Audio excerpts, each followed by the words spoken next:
শহরের কোলাহল থেকে দূরে পাহাড়ের একদম চূড়ায় একটা পুরনো ডাক বাংলো ছিল।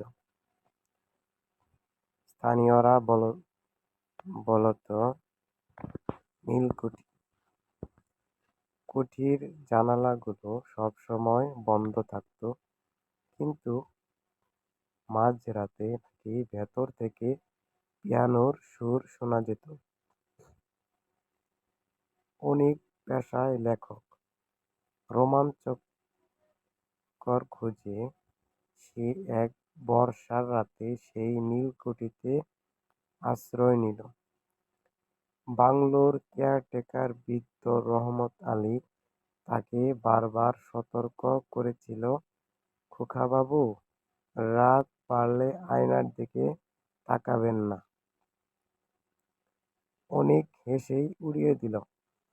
মাঝরাতে যখন বাইরে ঝমঝমিয়ে বৃষ্টি পড়ছে, ঠিক তখন বসার ঘরে পিয়ানোর টুংটাং শব্দ শুরু হলো। অনিক মোমবাতি হাতে নিচে নেমে এলো, দেখলো পিয়ানোর সামনে কেউ নেই, কিন্তু চাবিগুলো নিজে নিজেই নড়ছে। হঠাৎ তার মনে পড়ল রহমত চাচার কথা। কৌতূহলী হয়ে সে দেওয়ালের বড় আয়নার সামনে গিয়ে দাঁড়ালো। মোমবাতির আলোয় আয়নায় নিজের প্রতিচ্ছবি দেখল সে, কিন্তু পরক্ষণেই তার রক্ত হিম হয়ে গেল। আয়নার ভেতর তার প্রতিচ্ছবি অনিকের মতোই দাঁড়িয়ে নেই।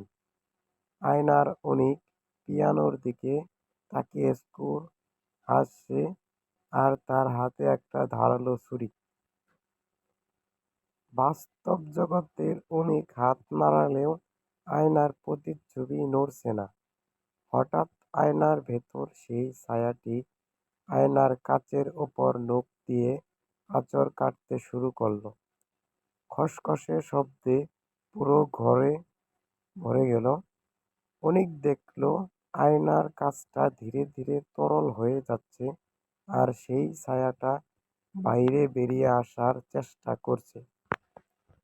ভয়ে চিৎকার করতে গিয়ে অনিক দেখল তার গলা দিয়ে কোনো শব্দ বেরোচ্ছে না। সে বুঝতে পারল আয়নার ছায়াটা আসলে তার শরীরটা দখল করতে চাইছে। ঠিক যখন ছায়াটার একটা হাত আয়না থেকে বেরিয়ে অনিকের গলা টিপে ধরতে গেল, তখনই বাইরে প্রচণ্ড শব্দে একটা বাজ পড়ল। মুহূর্তের জন্য পুরো ঘর আলোয় সাদা হয়ে গেল। সেই আলোয় অনিক দেখল পিয়ানোর উপর বসে আছে সাদা পোশাকের এক নারী, যার মুখ নেই। পরদিন সকালে গ্রামের মানুষ নীলকুঠির দরজা খোলা পেল। অনিক সেখানে ছিল না, কিন্তু বসার ঘরের সেই বিশাল আয়নাটা মাঝখানে থেকে চুরমার হয়ে ভেঙে পড়েছিল। আর অদ্ভুত ব্যাপার হলো, আয়নার একটা ভাঙা টুকরোয় এখনো অনিকের আতঙ্কিত মুখটা পরিষ্কার দেখা যাচ্ছিল, যেন সে চিরকালের জন্য এই কাচের ভেতরেই বন্দী হয়ে গেছে। আজও অনেকে বলে সেই নীলকুঠির সামনে দিয়ে গেলে ঝড়ের রাতে কারো কারো আর্তনাদ শোনা যায়।